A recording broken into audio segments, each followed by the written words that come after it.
What's good, Mono Retro Show fam? It's Teacher Ready back with another reaction. Today we're doing another Bill Wurtz video. So if you haven't watched it yet, I did react to History of the Entire World, I guess. Bill Wurtz, absolutely brilliant video. My longest reaction to date was over 90 minutes long. So History of Japan, I did study but mainly Chinese history, especially ancient China. But of course, you can't study China without, learning about Japan as well. But I may not know as much about this one as I did about the previous videos. But in either case, let's get into it. History of Japan by Bill Wurtz. Japan is an island by the sea filled with volcanoes and it's beautiful. In the year -1 billion, Japan might not have been here. In the year -40,000, it was here, and you could walk to it, and some people walked to it. Then it got warmer, some icebergs melted, it became an island, and now there's lots of trees. Yeah, so we did discuss this in History of the Entire World. So obviously the way many cultures traveled across from Europe to North America and various other places was, of course, at first many continents were, of course, connected. It all starts, of course, with Pangaea, just one supercontinent. But also, of course, land bridges. The most famous one that we learn, in Western history is, of course, the Bering land bridge. So yeah, land bridges were a huge thing at the time for basically migration from place to place. Because it's warmer. So now there's people on the island. They're basically sort of hanging out in between the mountains, eating nuts off trees and using the latest technology, like stones and bowls. Ding dong, it's the outside world, and they have technology from the future, like really good metal and crazy rice farms. Now you can make a lot of rice really, really quickly. That means if you own the farm, you own a lot of food, which is something everybody needs to survive. So that makes you king. Yeah, so this was actually, again, also in I think it was in History of the Entire World, but I mentioned, the huge importance because a lot of tribes up until this time and a lot of, peoples, they were nomads. They just traveled from place to place to place to place. But once we start getting our first settlements and true societies, meaning planting down roots, building communities, forming governments, things that make, communities. First off, most of them were located next to bodies of water because it was so important for agriculture. And then, of course, agricultural innovations is what really spearheads, all of the, foundations of the major first communities that we get. And of course, it's no different in Japan. Once agriculture comes into play, once tools are introduced, once farming is introduced, you get more communities, but then of course you get human nature, which is something I talk about a lot because that's what really interests me about history. It's not about the dates, it's about the whys and the hows. And the whys and the hows usually are rooted in human nature, human decisions. That's what history is. It's just a basis of different decisions made by people who were able to make those decisions, of course, right? Just like our own lives. Our own lives are just a series of decisions we make. So it's the same thing here when human nature gets involved and why something like socialism and communism can never survive in a human culture is because you're always going to get people who are going to say, well, look, we're not equal. I do more than you, so I should get more than you.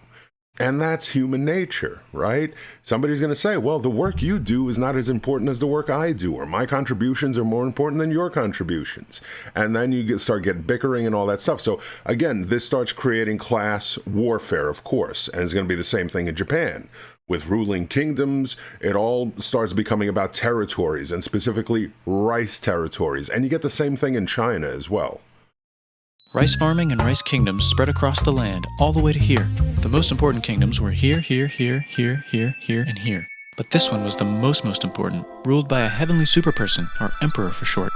Knock knock, get the door, it's religion. The new prince wants everyone to try this hot new religion from Biekt.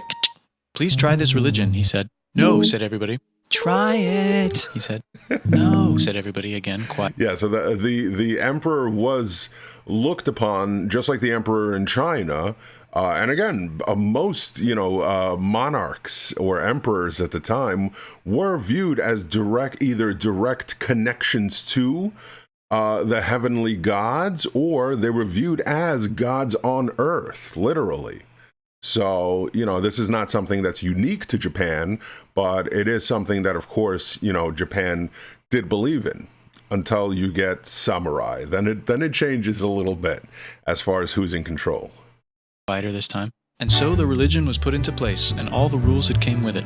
Then the government was taken over by another clique, and they made some reforms, like making the government govern more, and making the government more like China's government, which is a government that governs more. Hi, China, they said. Hi, dipshit, said China. Can you call us? Hey, dipshits. So this is actually a very important step. So the Taika reforms were very important because it did start setting up, a government. As far as, yes, it did take influence, of course, from China, but again, China and Japan are, and that is also why there's a lot of animosity towards China, especially in modern Japanese history, is because of the way Japan was subjugated and treated by China for hundreds and hundreds and hundreds and hundreds of years, right? But the Taika forms here, making government govern more, yeah. So it did abolish private property, private ownership of land, as well as of people, and basically proclaimed that everything was going to be owned by the public, by the emperor. Sound familiar? The state's going to take over control of all that land. The state is going to be in charge of everything. And the new administrative and, of course, also military operations, because now the emperor had to surround himself with, protective units, the military. So that was established. And that also that they would be taking, aside from control of land and resources and property and people, they actually did something interesting, which China did not do. And they started taking basically what we would consider a census, which is very interesting because they started cataloging everything, which was obviously very important because, look, if you want to control everything, you need to have good books and ledgers, of course, right? And also another interesting thing here. Government, which is a government. And they made some reforms, and all said, no, said everybody. Religion, he said. No. Yeah, so Shotoku. So Shotoku is a very interesting figure. I would definitely recommend if you're interested in Japanese history, definitely look into Prince Shotoku. So number one, a lot of people believe he didn't even exist. Like he was just made up, that he never actually existed. But Shotoku is, of course, a very important figure in Japanese history. He's almost where, everything with modern Japan, or, how modern Japan gets modern, it all kind of starts with him. There were some important people that came before him, of course, but again, this is kind of an abridged version of Japanese history.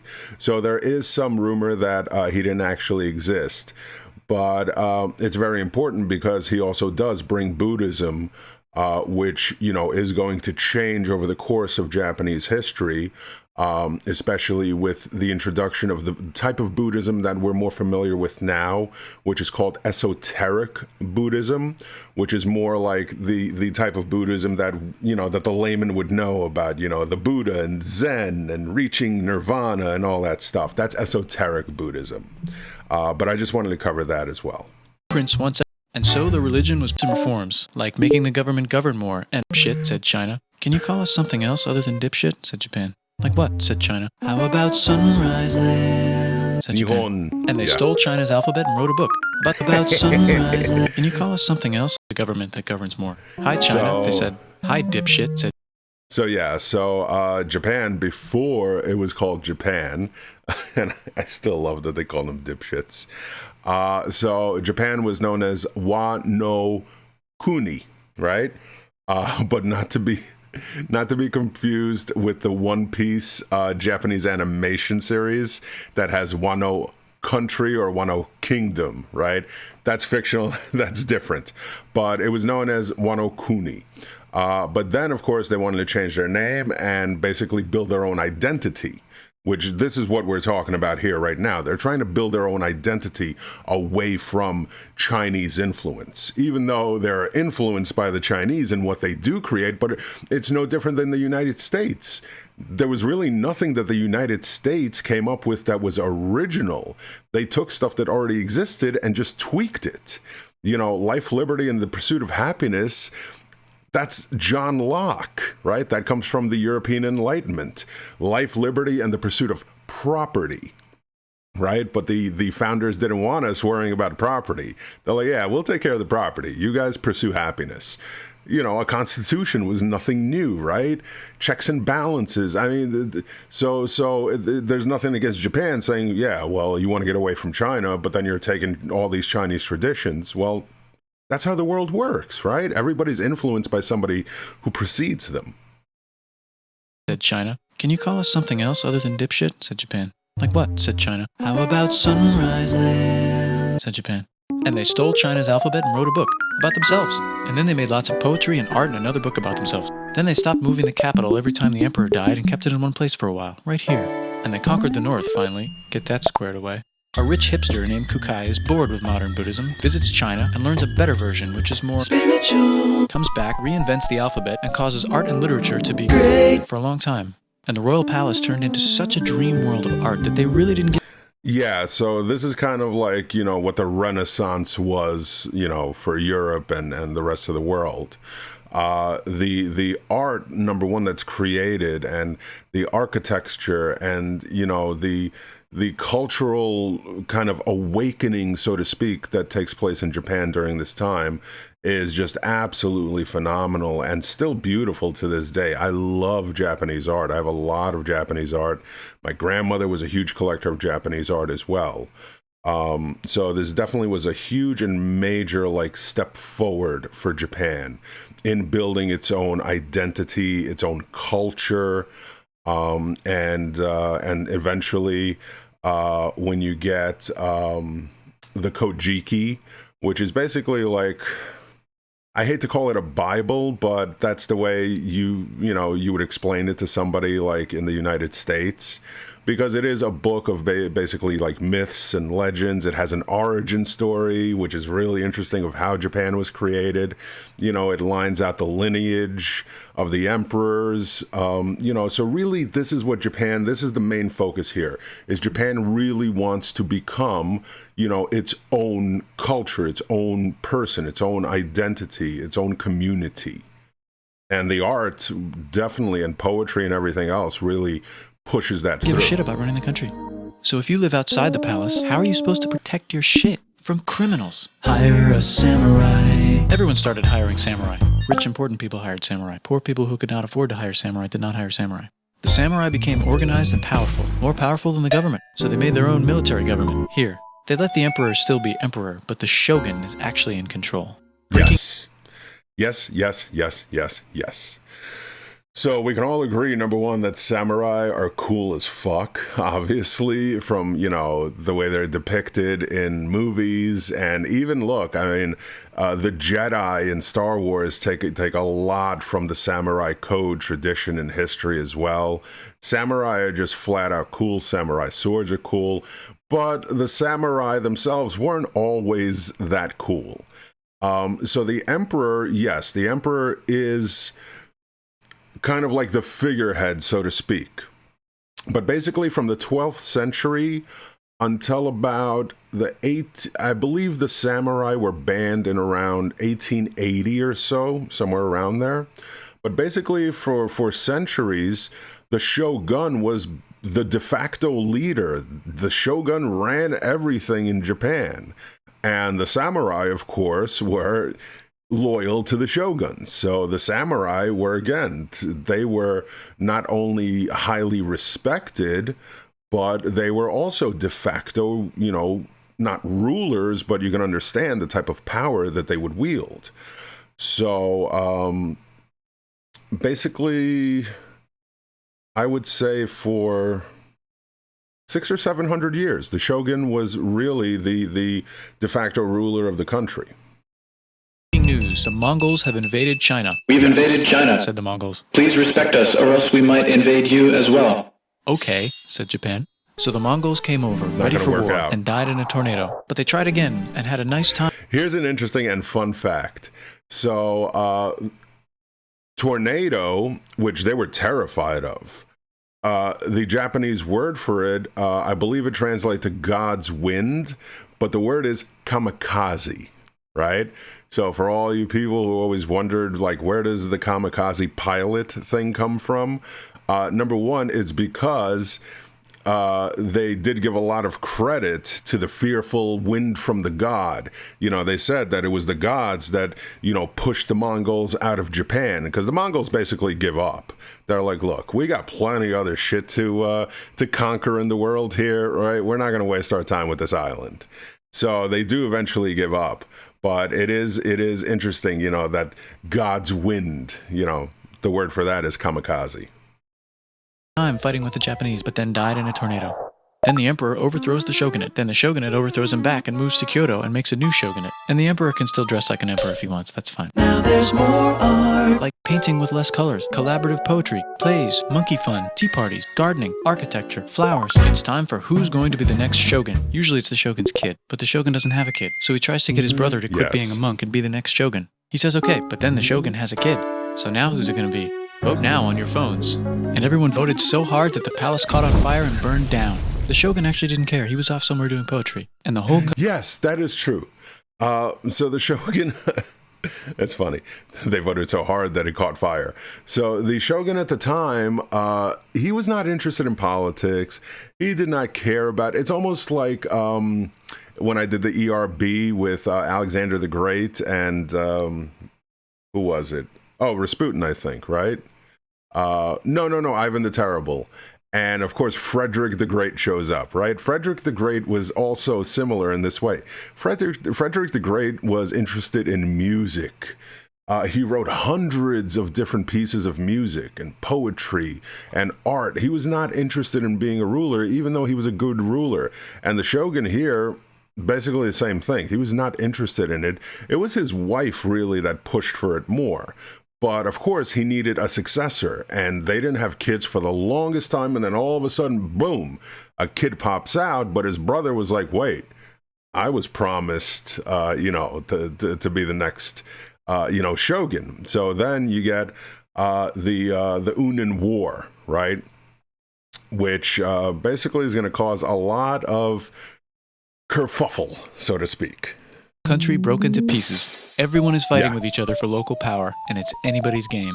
Knock knock, it's Europe. No, they're not here to take over. They just want to sell some shit, like clocks, and guns, and Jesus. So that's cool, but everyone's still fighting each other for control, now with guns. And wouldn't it be nice to control the capital, which right now is puppets, with no one controlling them? This clan is... Again, because the shogun was the one who had the true power. The emperor in Kyoto, they were just figureheads, basically. Ready to make a run for it. But first, they have to trample this smaller clan, which is in the way. Surprise, the smaller clan wins. And the leader of that clan steals the idea of invading the capital and invades the capital. And it goes very well. He's about halfway through conquering Japan when someone who works for him kills him. And then someone else who works for him kills them. And that guy finishes conquering Japan. And then he confiscated everybody's swords and made some rules. And now I'm going to invade Korea, and then hopefully China, he said, and failed, and also died. But before he died, he told these 5 guys to take care of his 5-year-old son until he's old enough to be the next ruler of Japan. And the 5 guys said, yeah, right, it's not going to be this kid, it's going to be one of us, because we're grown-ups. And it's probably going to be this guy, who happens to be way more rich and powerful than the others. No, he's definitely not comparable to Donald Trump, as far as a leader goes. So Ieyasu is very important because he was absolutely brilliant. I mean, brilliant. So there's this huge period of instability, as you just saw. Everybody's warring with each other. It's like civil war in a civil war in a civil war in a civil war ad nauseum, right? So Ieyasu comes along And he was the right man at the right place at the right time, kind of like George Washington was for America. So he was a brilliant military leader, but at the same time, he was also not just a brilliant tactician, but he was a brilliant organizer. He was, a brilliant speaker. I mean, just brilliant all around. He would be like a five-tool player in baseball. And of course, this allows him to assert his control. And the important thing about him is, number one, he unifies Japan, which obviously was the most important thing, was to, bring, peace out of all this anarchy and chaos which is happening. But his family then, which, rules for the next, few hundred years, is a major period of peace and enlightenment and stability. With, of course, this is when they begin to isolate themselves also from the rest of the world. Because they're like, look, if we're going to create Japan, if we're going to be our own identity, we need to stop all of these foreign hordes who are coming to our, to our island and trying to infect us with, their ideologies, whether it be Jesus, whether it be, bringing guns in, whether it be bringing their products in or their ways of thought. So Japan has almost 300 years of just absolute peace, prosperity, enlightenment. I mean, he is super important. A lot of people support him, but a lot of people support not supporting him. They have a fight, and he wins, and starts a new government, right here. And he still lets the emperor dress like an emperor, and have very nice things. But don't get confused, this is the new government, and they are very strict. So strict they close the country. No one can leave, and no one can come in. Again, it shouldn't be viewed as a bad thing. They had great reason to isolate themselves. Because of history, right? They were subjugated. Outside influence was constantly creating chaos there. So it's not like, they kind of jailed everybody on the island and, like it was a bad thing. The Edo era is, again, one of the most peaceful eras in, Japanese history. But it does become high time for the samurais. Except for the Dutch, if they want to buy and sell shit, but they have to do it right here. Now that the entire country was not at war with itself, the population increased a lot. Business increased. Again, because... Well, schools were built, roads were built, everyone learned to read, books were published, there was... Exactly. See, this is what happens. Number one, people aren't, make love, not war, right? So people are getting all up in them guts, making them babies, skeeting and skedaddling, having good old times. Lots. Business increased, schools were built, roads were built, everyone learned to read. Exactly. And then you have the ability to make your country better, right? I mean, look at all they accomplished. Business, schools, literacy, roads, infrastructure, knowledge. I mean, it was a beautiful, beautiful time. Read. Books were published. There was poetry, plays, sexy times, puppet shows, and Dutch studies. People started to study European science from books they bought from the Dutch. We're talking geography, skeletons, physics, chemistry, astronomy. And this is also going to happen after World War II, which is how Japan really skyrockets financially, is after World War II, with the help of the reparations that they do get from the United States for the dropping of the atomic bombs. America does pay them reparations for that, and they use that money to basically then study Western electronics and innovations such as the VCR, the Walkman, all these different things. And they corner the entire electronic market by making advancements. They were just minor advancements, meaning like they would tweak like one little tiny thing, and then they would just get a patent for it, because now they said, well, this is completely different from the Western VCR, and also, of course, because labor is cheaper, and then they can just flood the market with much cheaper electronic products. And that's how Japan basically builds its economy post-World War II. And maybe even electricity. Over time, the economic and cultural prosperity began to gradually slow down. Knock, knock. It's the United States, with huge boats, with guns, gunboats, Open the country. Stop having it be closed, said the United States. There was really nothing they could do, so they signed a contract that lets the United States, Britain, and Russia visit Japan anytime they want. Choshu and Satsuma hated this. Yeah, so the main reason was oil. They needed oil, and Japan possessed, of course, copious amounts of whale oil, primarily, and that was hugely important. And mainly, Japan was more scared of the Russians than the Americans. That sucks, they said. This sucks. And with almost very little outside help, they overthrew the shogunate and somehow made the emperor again and moved him to Edo, which they renamed Eastern Capital. Yeah, so this is when the, let's see, what year was it? Okay, 1868. So I was close. I said 1880.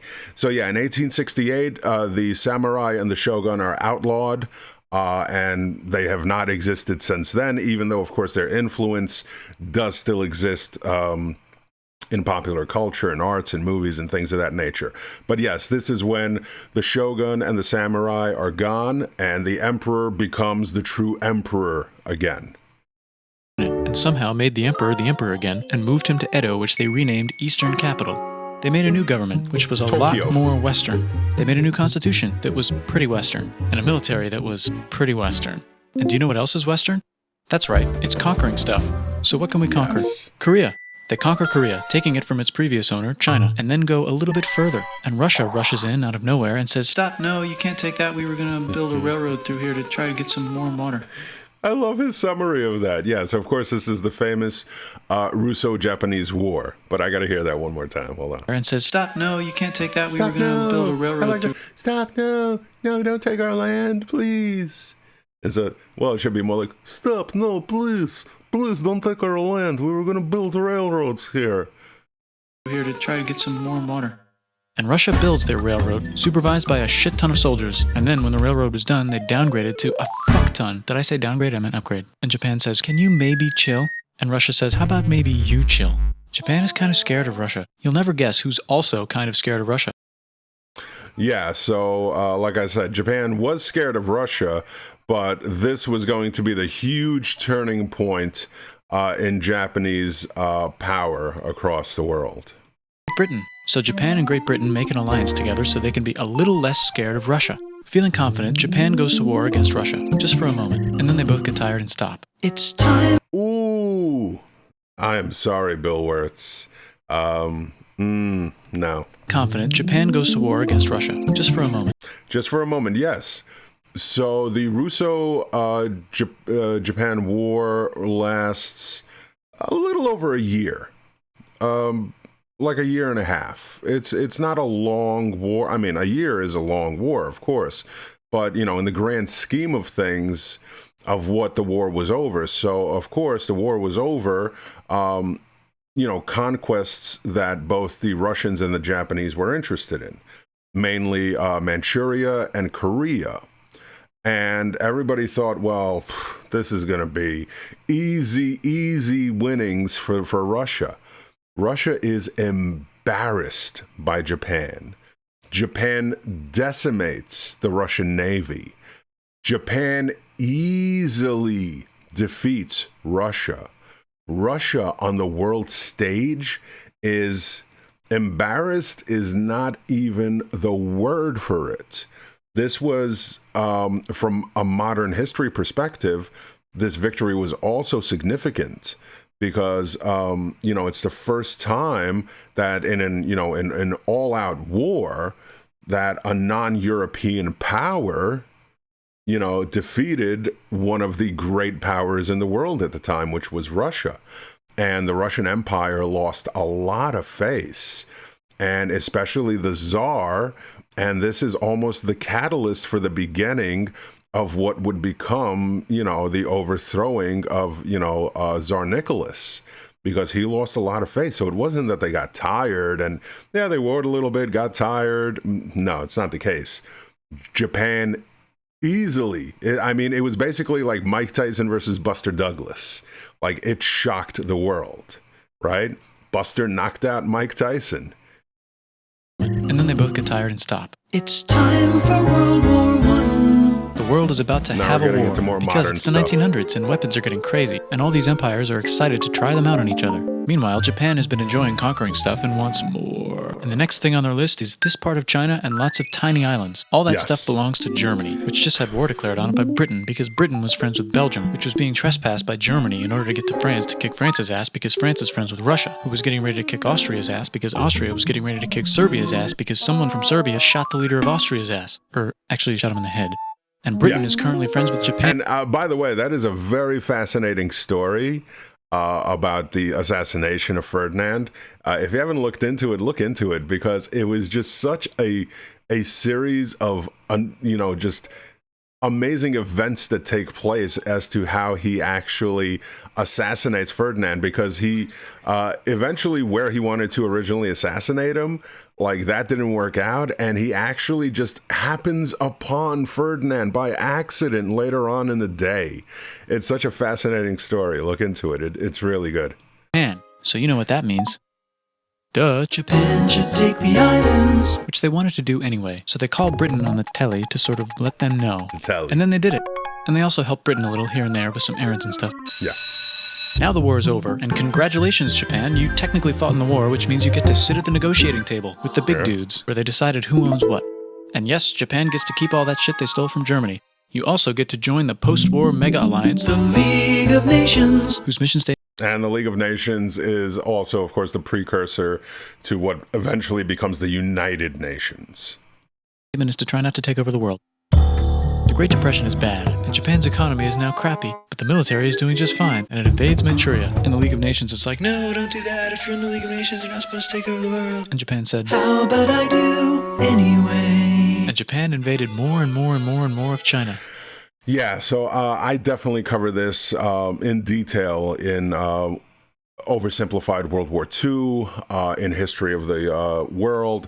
So I'm not going to really go into it again, but again, the Japanese atrocities that take place in China in the 30s, again, especially in Nanking, which is known as the Massacre of Nanking, and there are other more unfavorable terms. It rhymes with the schmape of the grape of Nanking. I don't want to say it because YouTube actually like penalizes my videos when I use certain terms like grape minus the G.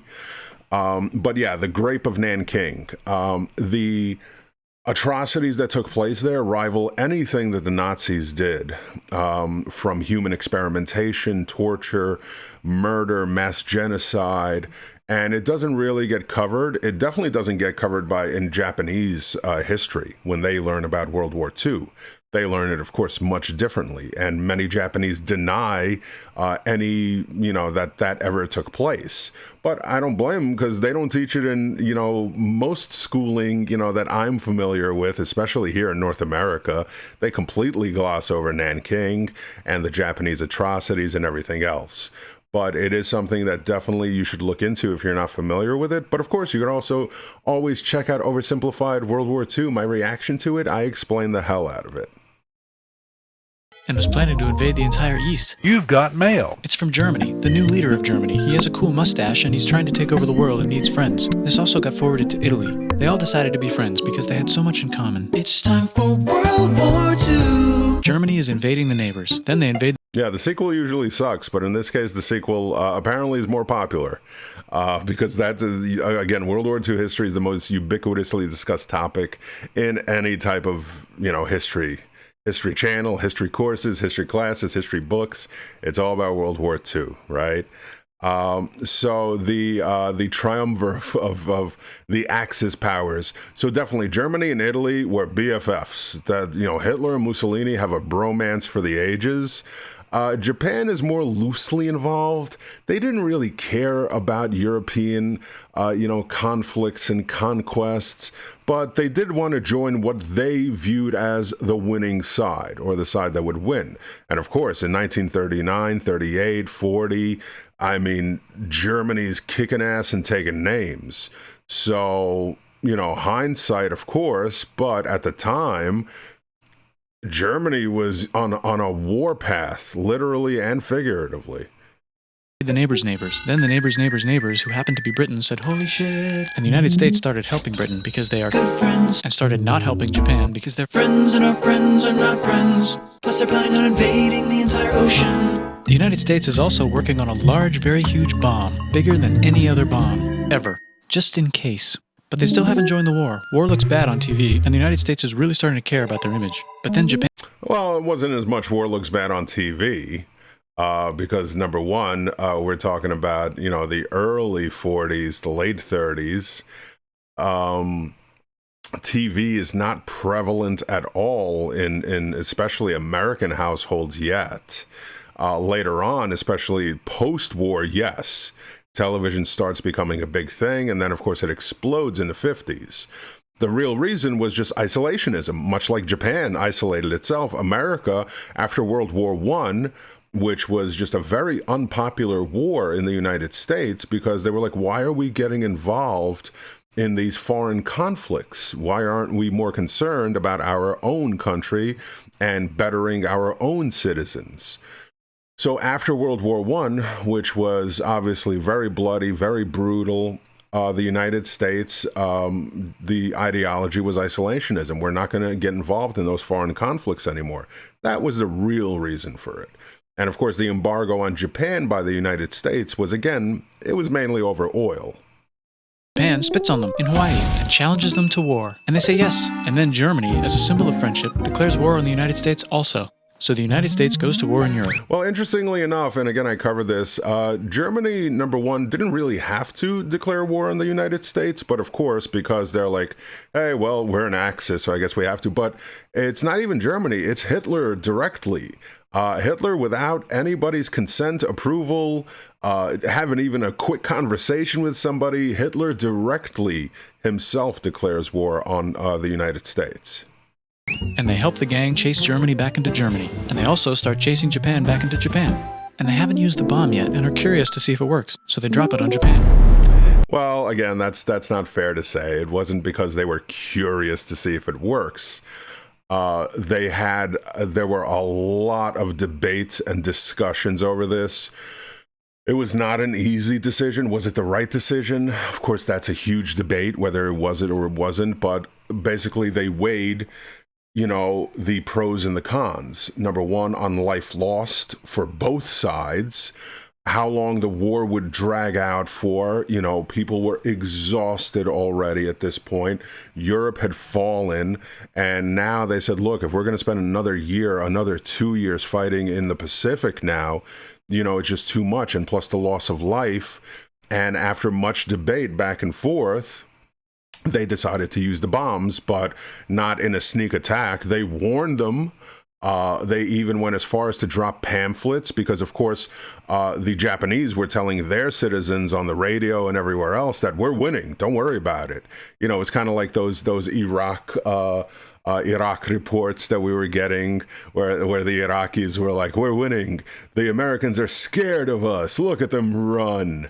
While the whole city's burning and like everybody's dead.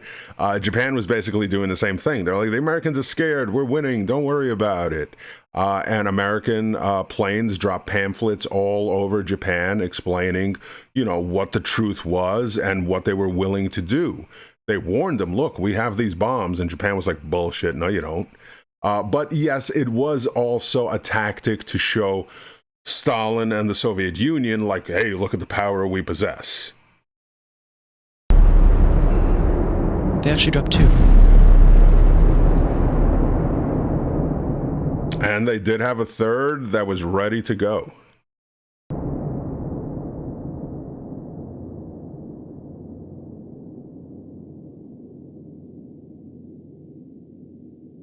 The United States installed a new government, inspired by the United States government, for a post-war economic miracle. And Japan starts making TVs, VCRs, Yeah, so I covered this previously. So Japan does get, again, the United States gets a bigger role, so to speak, in Japan's decision-making, in Japan's government. There's actually a famous photo of Ooh, I forget who it was. It was one of our generals. I forget which one, standing next to the emperor. I believe it was Douglas MacArthur. And Douglas MacArthur is like 6 foot whatever, and obviously just big, muscular guy standing next to the emperor, and the emperor looks so teeny tiny next to him. But the tactic was to show American might, right? But of course, also with that came the reparations, as I mentioned, an influx of cash into Japan, which Japan then brilliantly uses to basically corner the entire electronics market throughout the 70s, definitely 80s, 90s, and beyond. Automobiles and camcorders as fast as they can, and also better than everybody else. They get rich, and the economy goes wild, and then the miracle wears off. But everything's still pretty cool, I guess. Bye! Okay, that's it.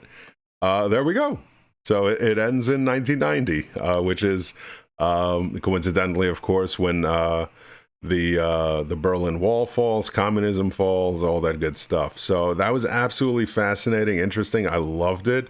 Bill Wurtz, of course, big respect to him for creating these videos, and especially in such a concise way. Again, the reason I love these videos is because, look, you're not going to get the entire history of Japan in 9 minutes in detail, but he covers the main points, and then he sparks your interest, which is what a great teacher and educator does, to then say, oh man, you know what, that sounds interesting. I want to know more about that. So I absolutely love this. Thank you guys for watching. Check out one of our other videos. Check out this history playlist here. I've been Teacher Eddie. Hope you enjoyed, and I will see you next time.